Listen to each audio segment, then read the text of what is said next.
Salut fidèles abonnés, merci de recevoir mes salutations Agro-Eco responsable.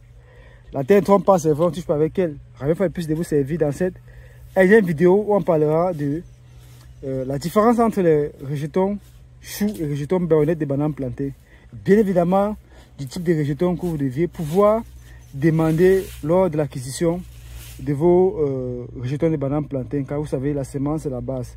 Alors, si vous prenez un animal, vous allez voir ici que nous avons des rejetons dont les feuilles ne sont même pas encore développées, qui sont en train de vouloir se développer. Ça veut dire qu'ici, on a affaire à des rejetons baïonnettes, c'est ça, des rejetons de très bonne qualité. Et bien évidemment, ici, ce sont des rejetons de première génération. Dans la mesure du possible, toujours demander les rejetons de première génération. Pourquoi? Parce qu'en fait, ce sont des rejetons qui sont encore sains, qui ont une très bonne vigueur, surtout quand vous avez les rejetons baïonnettes. Donc, ça, c'est ce que nous avons les rejetons. Ça, c'est ce que nous appelons rejetons baïonnettes. Maintenant, on va vous montrer ce qu'on appelle rejetons chou à côté. Vous allez voir, c'est des potes juste à côté. Vous voyez qu'ici, on a un autre rejeton, vous allez voir, qui est plutôt très développé. C'est-à-dire qu'en termes de vigueur, c'est déjà très avancé. On peut comparer ça peut-être à un enfant de 5 ans et un enfant de 25 ans. Vous voyez que celui de 25 ans est très poussé, très développé, alors que celui de 5 ans et encore toute son énergie pour se développer.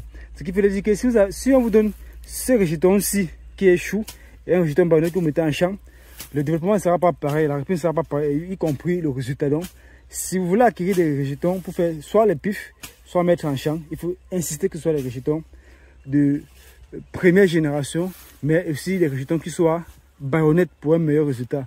Donc, j'espère que désormais vous saurez faire la différence entre un rejeton chou et un rejeton baïonnette, et que si vous voulez acquérir les rejetons, il serait important pour vous de pouvoir demander les rejetons de première génération et les rejetons baïonnettes dans la mesure du possible.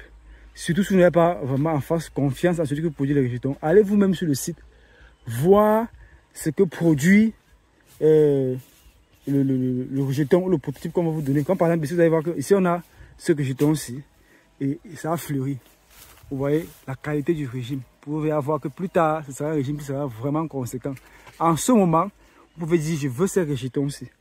C'est important d'arriver sur le site au moment de la floraison pour pouvoir se positionner sur les semences, la qualité qu'on va acquérir. Donc, je suis agripreneur. Disons à très bientôt pour un sujet et pour un conseil encore plus intéressant, encore plus alléchant. Vive l'agriculture africaine, vive l'agroafricanisme. C'était comme ça pour vous, le chantier agro-africain, comme toujours, pour vous servir avec beaucoup de plaisir et beaucoup de bonheur. À très bientôt. Bye bye.